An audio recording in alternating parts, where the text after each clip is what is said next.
আসসালামু আলাইকুম। কেমন আছেন সবাই? আশা করি সবাই ভালো আছেন। দেখেন আজকের আকাশটাতে কত মেঘ।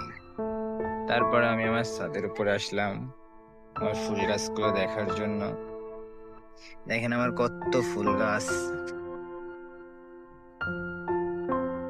এই যে এই ফুল গাছটা চিনতে পারছেন, দেখেন তো এই গাছটার নাম কি বলেন? এই গাছটার নাম হচ্ছে পুদিনা।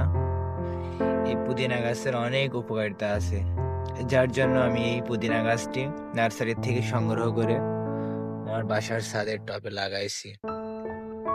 এই তো কয়েকদিন হচ্ছে, 30 দিন বা 1 মাস 5 দিন মতো হবে গাছটার বয়স। দেখেন কত চারা বেড়াইছে। একটা গাছ চারা লাগাইছিলাম।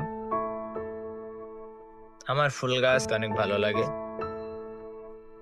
তারপরে দেখেন তার পাশে একটা আছে হাসনা হেনা, যে গাছের সুঘ্রাণ খুবই মিষ্টি, রাত্রে দেয় এর সুঘ্রাণ।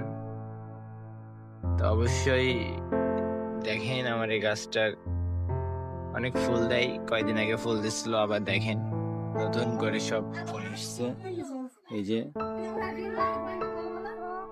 তারপরে আমি আরো অ্যালোভেরা গাছ লাগাইছি, এই নতুন 2-1 দিন হচ্ছে। তারপরে এই যে আমি একটা নান্দাতে কয়েকটা কয়েকটা ড্রাগনের চারা লাগাইছি নতুন করে। বলবেন আমার এই গাছ, তারপরে আমার পুদিনা